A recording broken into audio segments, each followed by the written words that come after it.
Perfect. Okay, great. That's the cue. Yeah, great segue with the monitoring, not spying. It's something similar that we're doing. But anyway, it's good to meet you all, and thanks for having me virtually in California. I'm actually on the other side of the country in New York. I've met some of you, so sorry for those who have to sit through this founding story again. But like Tara mentioned, new to NAIPC, and like Jeff mentioned, I have been learning a ton. I'm new to the aging space in general. So we are building scam prevention tools for older adults. We're doing it through education, technology, and human support. And the genesis of this is I have two co-founders. About 8 months ago, one of their grandmothers fell victim to a vicious scam that was multi-moded, but mainly through email, and she ended up losing tens of thousands of dollars. And he was the unofficial tech advisor in the family and helped her pick up the pieces. He pulled me and our other co-founder into it, and we're dealing with Google, getting her access back to her accounts, dealing with law enforcement authorities trying to get the money back. Unfortunately, to no avail in that case. And ultimately looking for something to protect her going forward. We were at a tech company where we had pretty robust cybersecurity, especially as it pertains to scams, with phishing simulations and education. And looking in the consumer space, and especially catered towards older adults, we didn't find much. So we started digging into the problem. And you know what? I should start sharing my screen now, because now I'm getting into the presentation. So can everyone see my screen? Great. So this is kind of our education piece of it. We want to spread awareness. There's a crazy stat that someone who's educated on scams and with a certain cadence of refreshers is 8 times less likely to fall victim to a scam. So it's probably the most important part, the most important pillar, and just kind of spreading this awareness and this knowledge. On the technology piece that Tara had mentioned, what we're doing is we're still in building mode. We are a startup, and the vision is to build an end-to-end protection for digital communications, being able to monitor actively and block and warn in real time of a scam before they get their hooks in. Many of the financial institutions talk about how their issue is once the customer gets to us and is trying to take out money, even if we see signs of it, and even if we try to convince them that it's a scam, by that time it's too late, and it's their right to take the money out. So our thesis and our vision for it is to stop it at the point of contact. We're starting with email, hoping to move to phone shortly. Like I said, that's actively monitoring, identifying, and warning and blocking the scams. So we're called Catch, and just quickly what we're going to review and with this presentation, talk about the problem, talk about victim blaming, which in itself is a major problem in scams in the space, who the scammers are and how they target you, common scammer tactics and scams, indicators you're being scams, and how to avoid becoming a victim. And then we'll touch on 2 very detrimental and popular scams going around now, which are romance and authority imposter scams, what to do if you've been scammed, and tools and resources, and just some discussion questions to walk away with.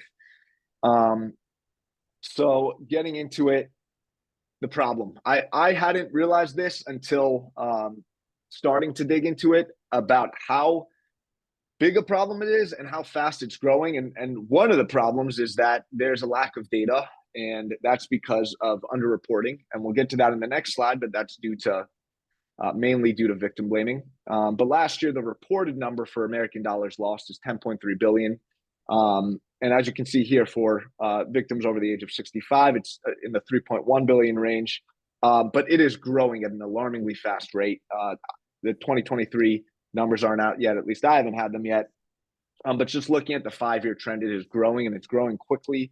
The reason for this increase in our digital footprints, and especially older adults, we're all getting smartphones. There's a new social media, a platform coming out every few months, and we're just communicating more and more digitally, and our data is just being put out there. So we're becoming easier targets. Operationalization of professional scammers, they're organizing and they're innovating at a very quick pace, and there's a lot of reports coming out about this now.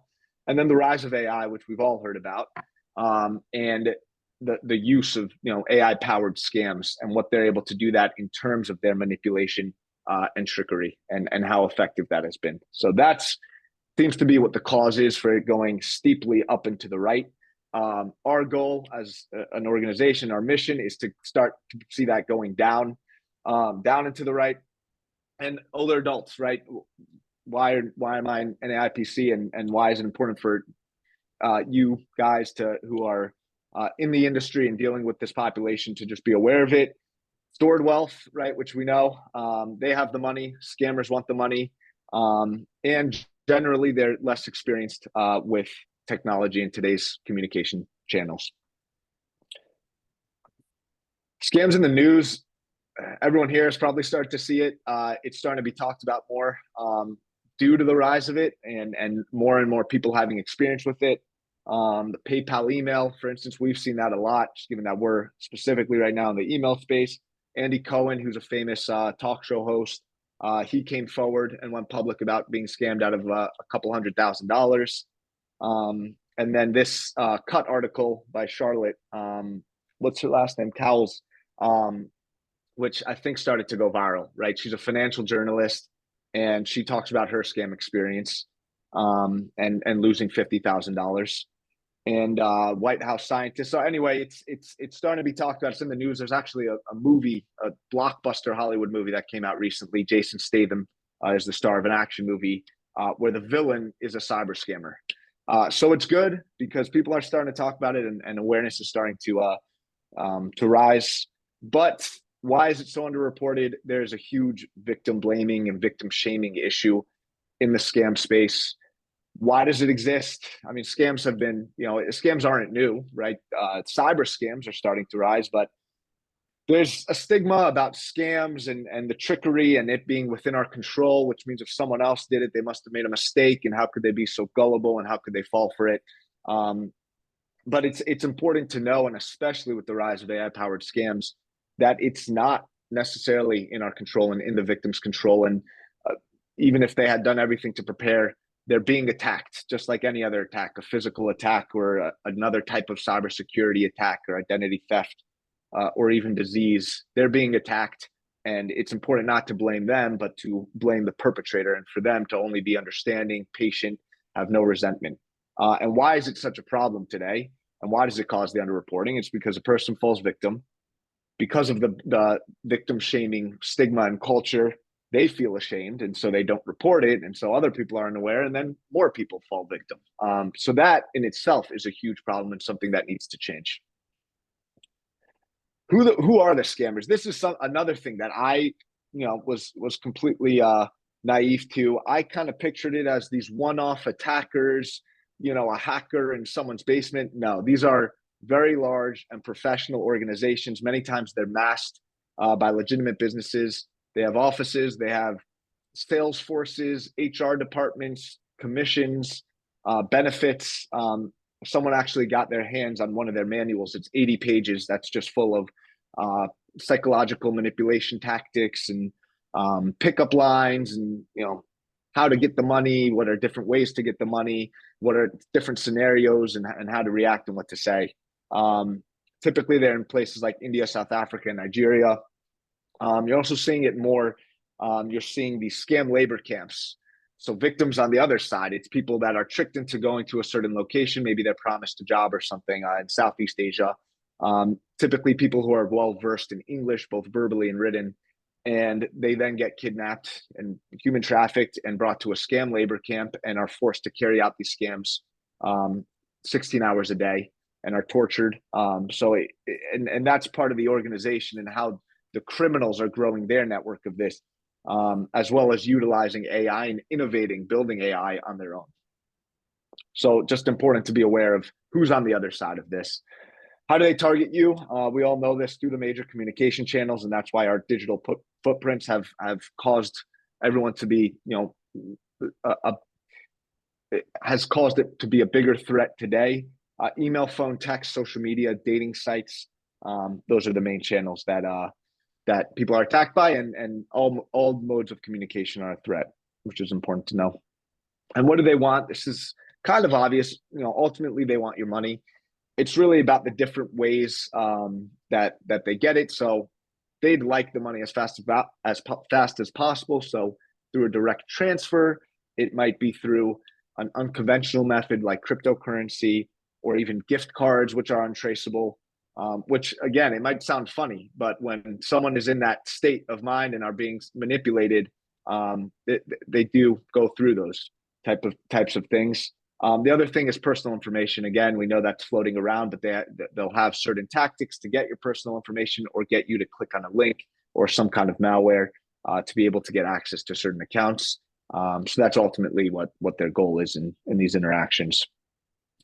Scammer tactics. This is probably the most important piece of the education, the most important slide in this presentation, is what they're trying to do to you so that you can be aware about it in real time.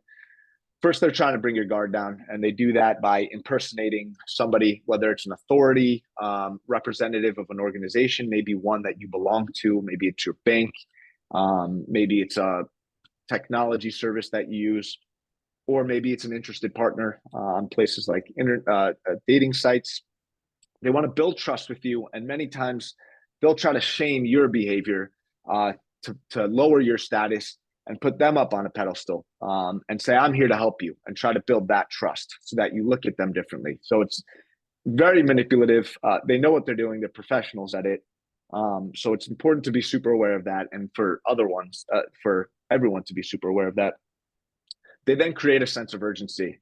So they imply that if you don't act quickly in a short period of time, something bad will happen. Or sometimes they'll use a carrot, and if you do act quickly, something good will happen.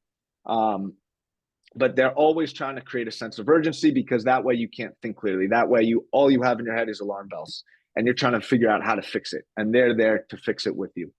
And they're also trying to isolate you, right? They want to do all these things to force quick decisions and ensure that you're not getting an outside perspective. You're not thinking critically yourself or rationally yourself, and you're not able to get an outside perspective. And again, being an outsider looking in, or even after having experienced being in that position, it's hard to understand what the victim is feeling in that moment. But they're very good at getting you in that position of not being able to think clearly. So a couple examples, and again, email just kind of the easiest way to view it, but these are some popular actual scam emails. They bring your guard down. It's Geek Squad. I know Geek Squad, well-known organization. Right away, incitement of urgency. I see that $350 is going to be charged to my account. I don't know anything about that. Alarm bells ringing. I see down here a short timeline. I only have 24 hours to get an instant refund. I have to act quickly.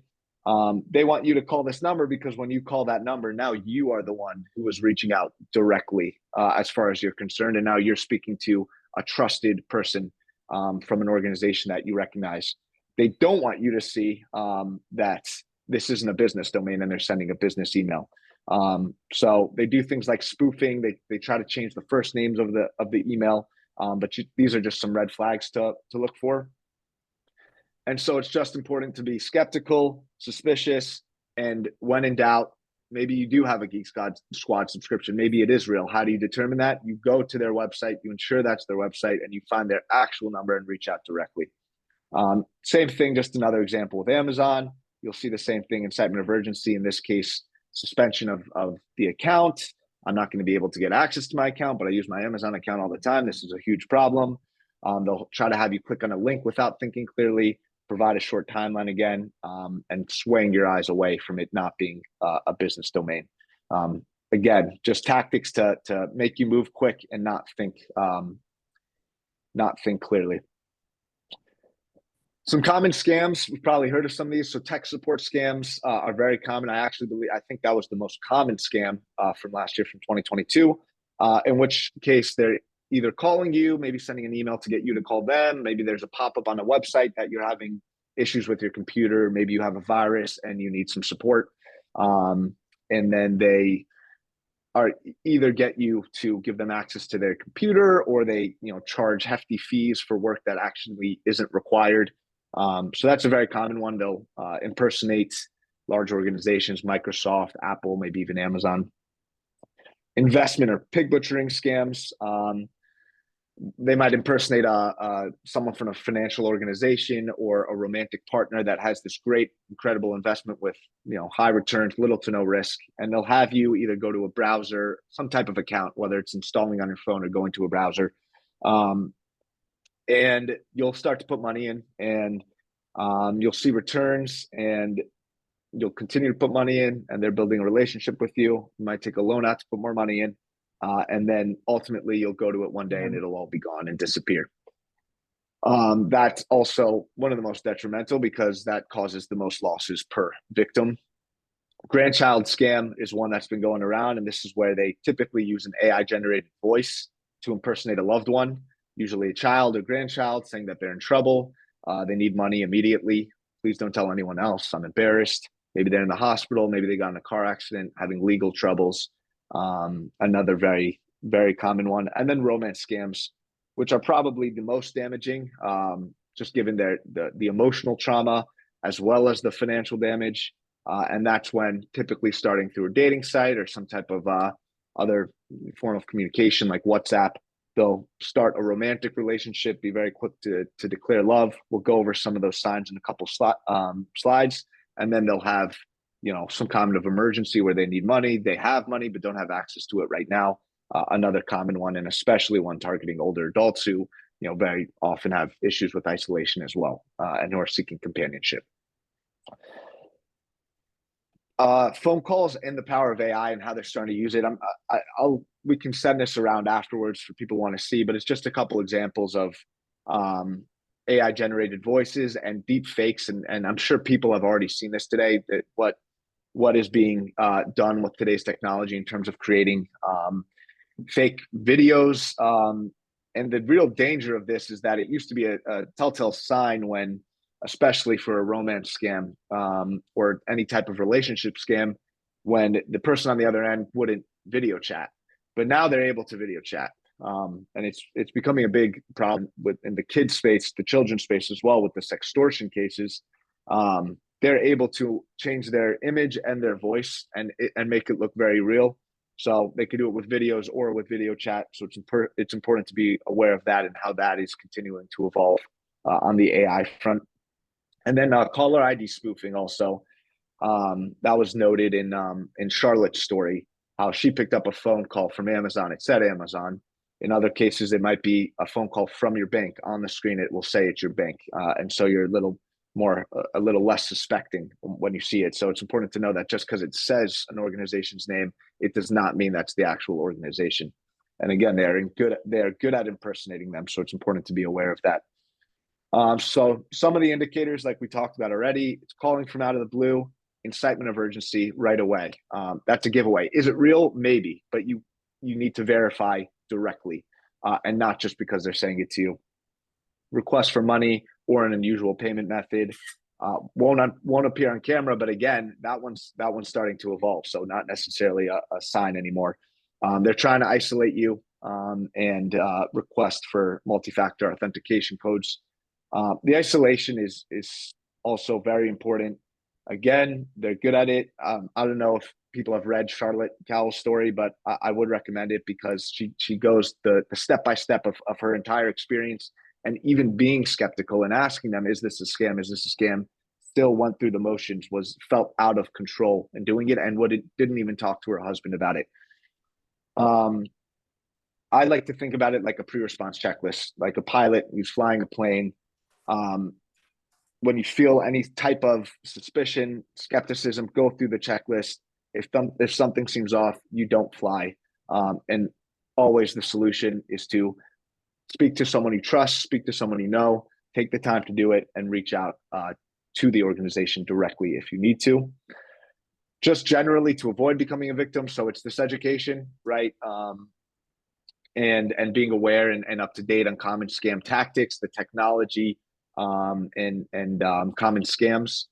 Removing personal information from the internet proactively, and there's certain tools to be able to do that.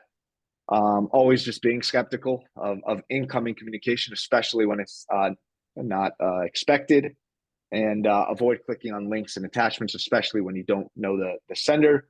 And then password managers and multi-factor authentication on all major accounts. This has been a hot topic as well as of late. So also so important to do. And I imagine, many of us procrastinate on it. I know I did, but very important. So just to double click on romance scams, which I mentioned, which are probably the most damaging type of scam, and also, rising at a alarmingly quick rate. This is Debbie Johnson Montgomery. She is the chairwoman of a prominent scam support organization, and she actually came forward with her story of a romance scam that lasted, I think, a year and a half or 2 years. She was taking out loans, ended up losing over $1 million. And again, just the signs of a romance scam and what to be aware of. Profile is surprisingly perfect. They do their due diligence, they do their research, and when they find a victim, they tailor the profile to be perfect for them, to an unsuspecting victim.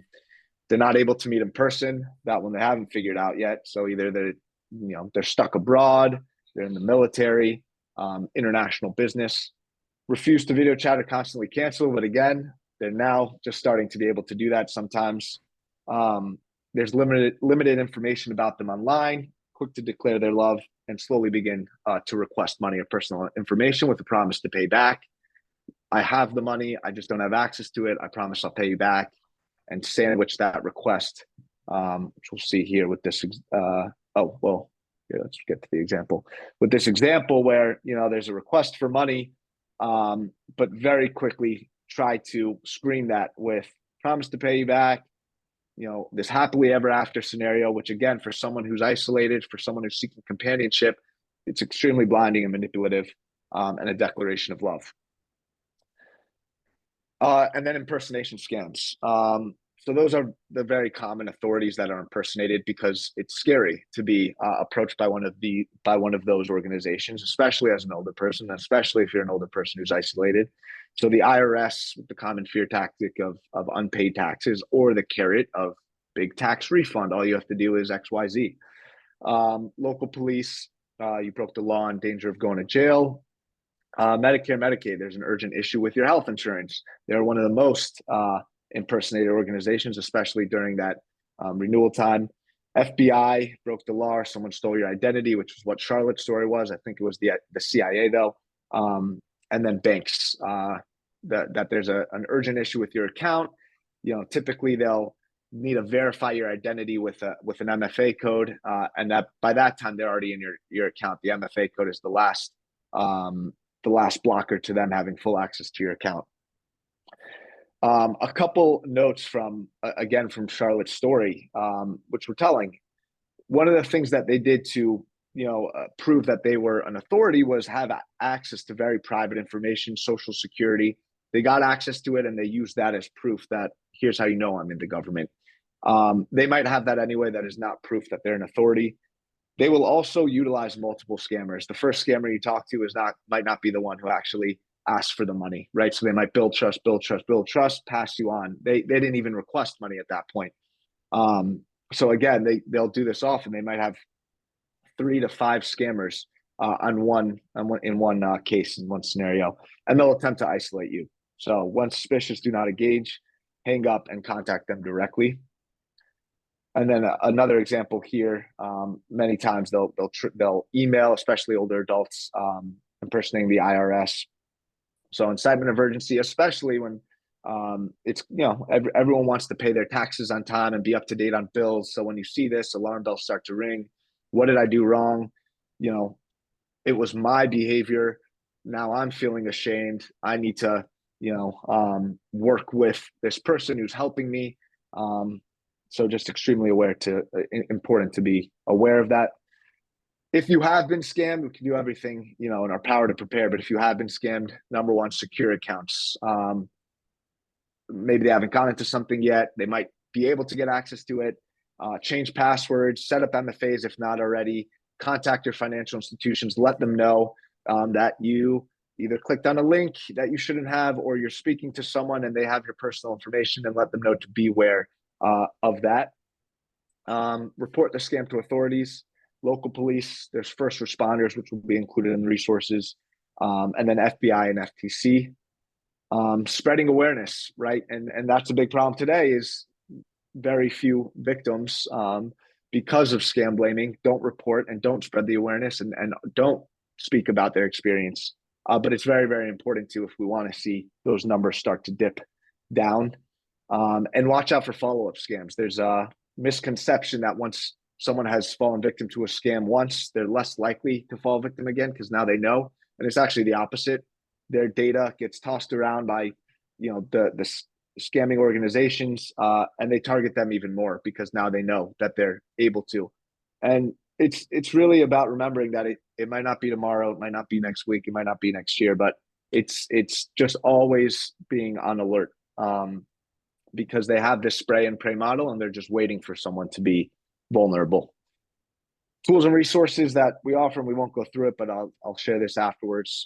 Education, and spreading that education. Protection tools. So the second one here, scam detection. That's our site. That for now is email, and hoping to move to phone as well soon.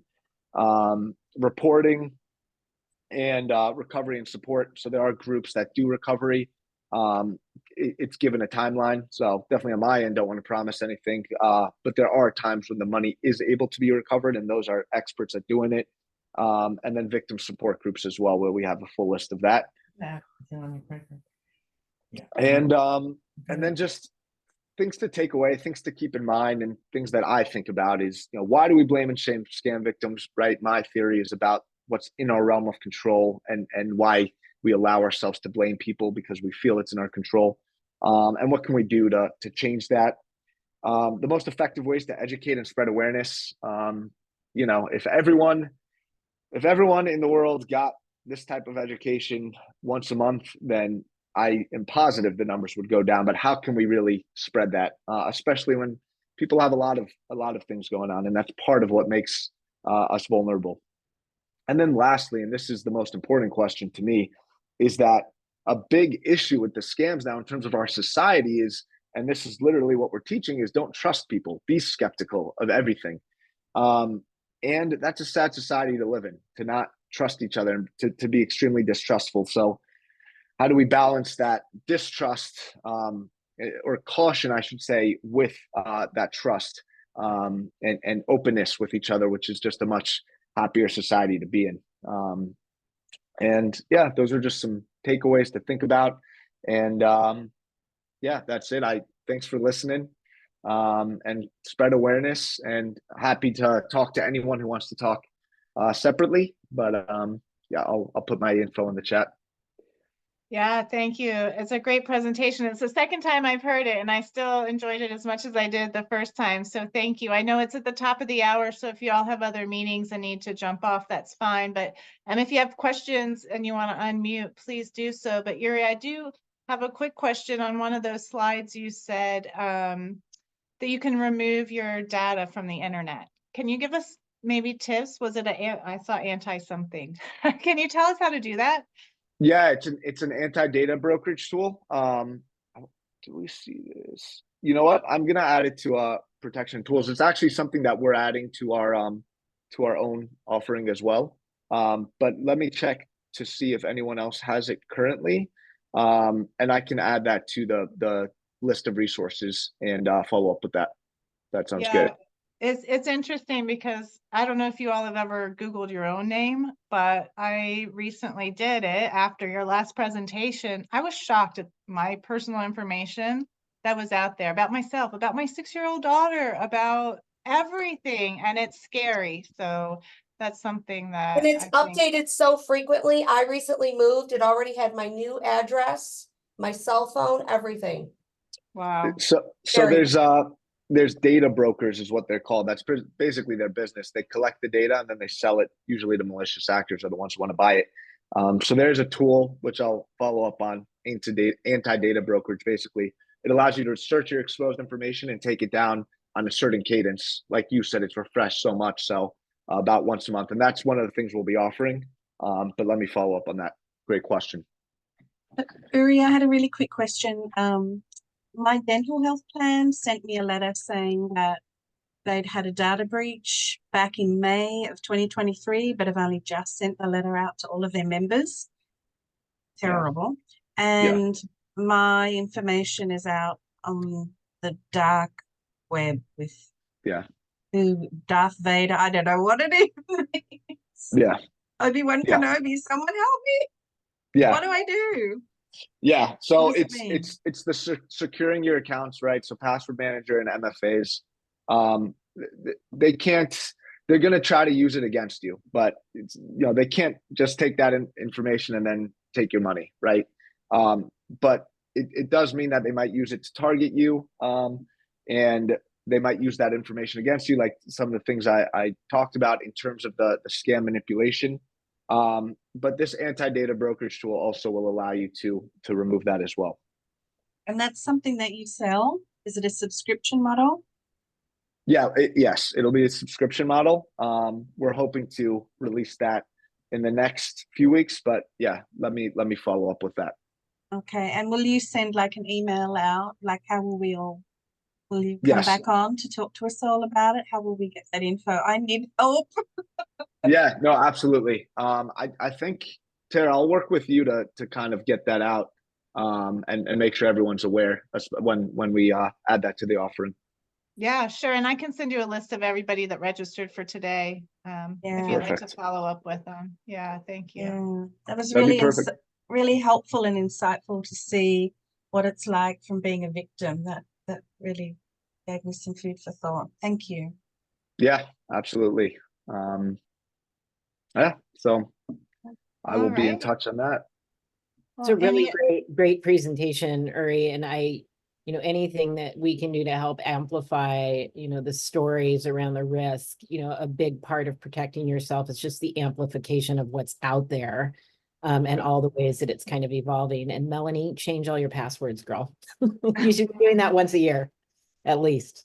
Okay, well, I haven't been doing that, so Yeah.